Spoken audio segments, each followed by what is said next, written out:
This video is brought to you by All Ball Pro, the ultimate sports rebounder. Be sure to head over to allballpro.com and don't forget to use coupon code SR4U at checkout for 10% off of your order.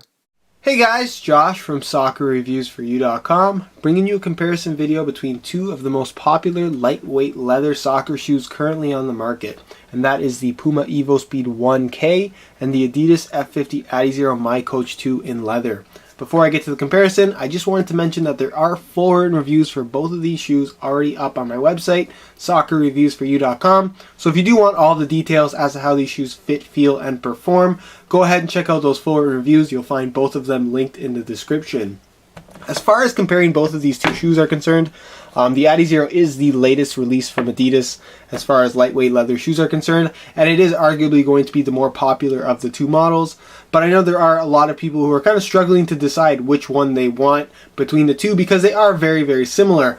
Hopefully in this comparison, I'm going to point out some of the small differences that could influence your final decision and hopefully allow you to pick the best model for yourself.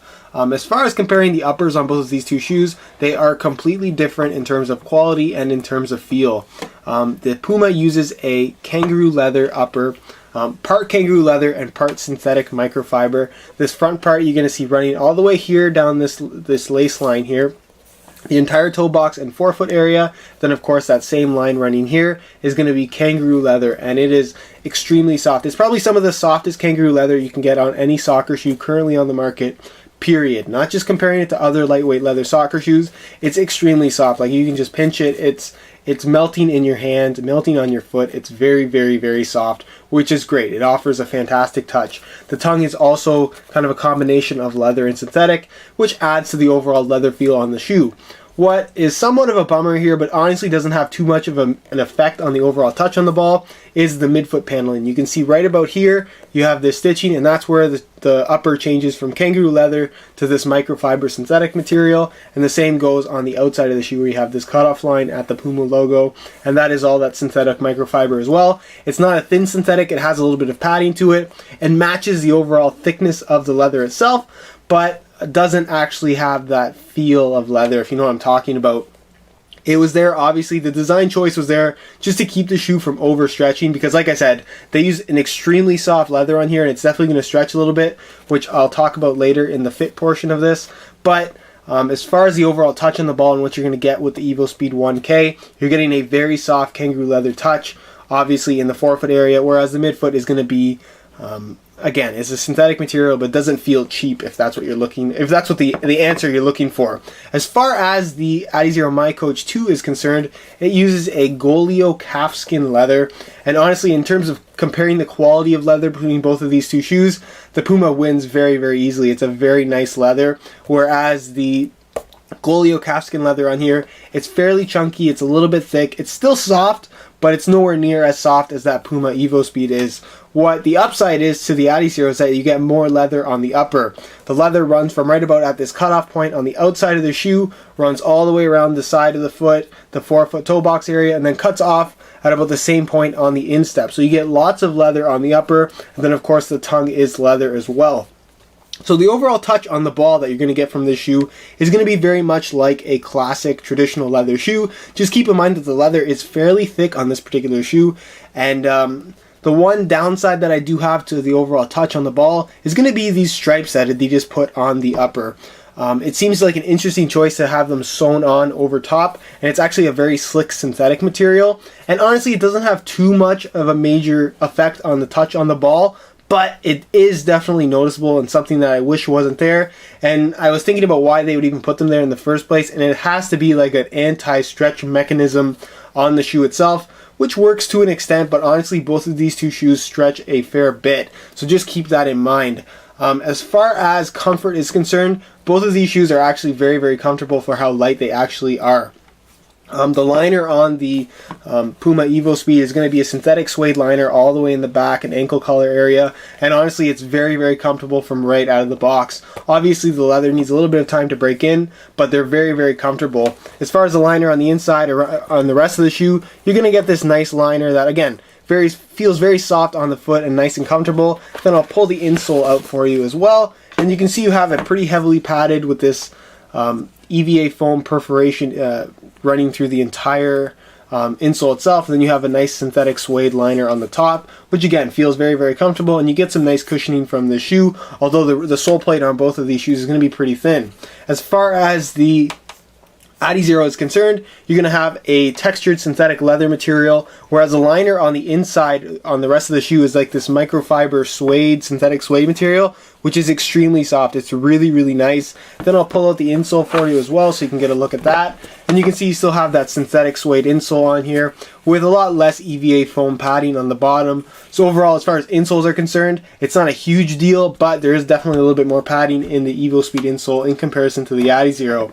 As far as the actual sole plate and stud pattern is concerned, obviously they use kind of similar technologies as far as having the one-piece plastic sole plate and stud pattern here, but there definitely is a difference in terms of feel. If you want to look at the evoSPEED, you have this duo flex technology where you have this thinned out X area in the forefoot, and that allows for tons of flexibility in pretty much all directions in that forefoot area, giving the shoe a very smooth feel when you're running, which is something that I really do like. There's not a lot of stiffness in the sole plate in the forefoot area, but there is plenty of stiffness running through the midfoot, so it doesn't feel like it's flimsy or anything like that when you are striking the ball.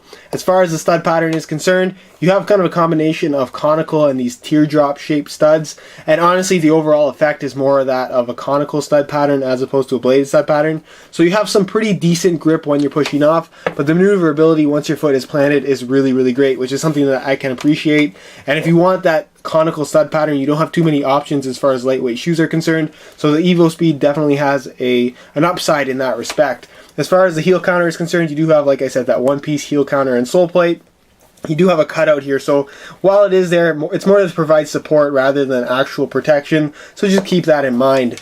As far as the sole plate and stud pattern on the Adizero is concerned, it's that Sprint Frame 2.0 with the harder edges. It's a little bit stiffer than the Adizero, than the evoSPEED for sure. It's not as flexible in that forefoot area, but definitely feels a lot more solid in my opinion.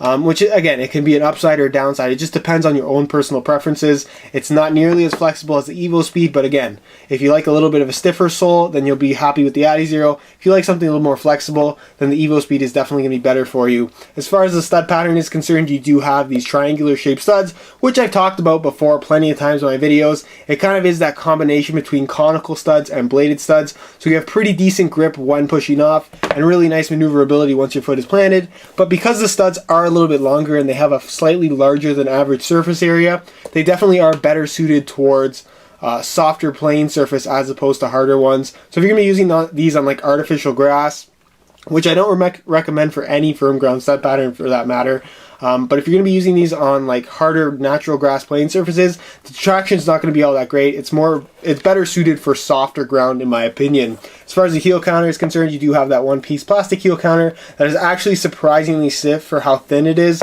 and that's due to these harder edges they put on here. And again, it definitely does the job, keeps your heel supported, and does provide that little bit of protection if you do need it. But that's pretty much it as far as comparing the uppers on these two shoes, and we'll move on to the weigh-in portion. Obviously, both of these two shoes are lightweight soccer shoes intended to be as light as possible. As far as the weight is concerned, both of these two shoes feel pretty much exactly the same in terms of what they weigh in hand and on feet, with both having listed weights that are pretty much identical to each other. The Adizero has a listed weight of 7 ounces, whereas the evoSPEED has a listed weight of 6.8 ounces. So I thought I would weigh them in real time for you guys so you can see exactly what they do weigh. This is a used pair, of Puma evoSPEED 1Ks in a size 9 US. Again, the listed weight is 6.8 ounces. Throw that on the scale, and it weighs in at 6.9 ounces, so pretty much right on the money as far as what the listed weight and the actual weight is. Under that 7 ounce mark, you can't really ask much more from a lightweight leather soccer shoe. And here is a used pair in a size 9 US of the Adizero miCoach 2 in leather. Again, the listed weight is 7 ounces on this guy, so I'll throw that on the scale, and you can see that it weighs in at 7.05 ounces. So again, pretty much right on the money as far as what the listed weight actually is. So as far as picking between both of these two shoes, the weight is pretty much identical, so it should not be a factor when you're deciding between the two. You need to look at the actual fit and quality of the upper as opposed to the weight. But that's pretty much it as far as weight is concerned, and we'll move on to the on-feet comparison. Alright, here's a look at both shoes on feet, which should give you a pretty good idea as to how both of these shoes do fit. In terms of width overall through the middle of the foot, it's pretty much identical between both of these two shoes. I wouldn't say that one is wider or narrower than the other, and they're both not super wide shoes, but they're not super narrow shoes either. So I think that the majority of people should be able to wear both of these shoes, no problem, just as long as you don't have an overly wide foot. As far as the fit in the forefoot and toe box section is concerned, that's where there's a major difference.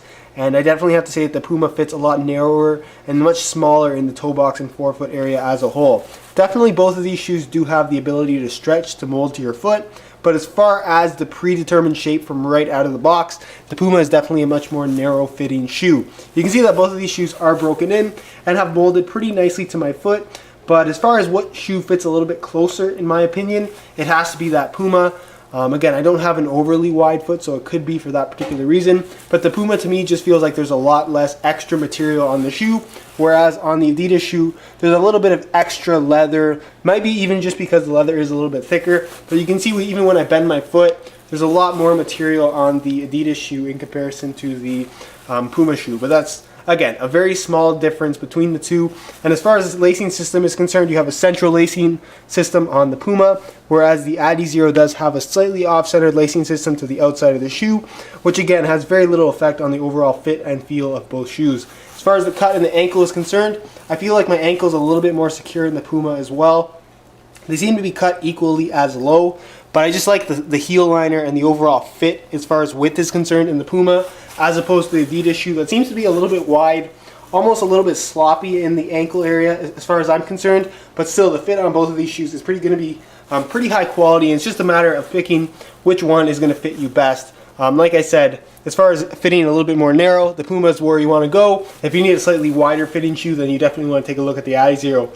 But that's enough as far as the on-feet comparison is concerned, and I'll leave you to my final thoughts. Alright guys, well that's it for my comparison of the Puma evoSPEED 1K and the Adidas F50 Adizero miCoach 2 in leather. When it comes to picking the one that's best for you, it really does come down to personal preference. I can tell you one thing, I honestly don't have a favorite between the two, but when it comes to when I have to pick between two shoes, the most important thing for me is the fit. So as long as you can match up the shoe with your own personal foot type and have the best possible fit, that's when you're going to get the shoe that you're going to like the best. So just keep that in mind. Again, if you do want any more details as to how these shoes fit, feel, and perform, go ahead and check out those full written reviews you'll find linked in the description. On those review pages, you're also going to find the best prices online for these shoes in a couple different colorways, as well as SR4U coupon codes to get you guys some additional discounts if you are interested in ordering a pair for yourself. You're also going to find the high quality images of these shoes to give you a better idea as to how they actually do look in person.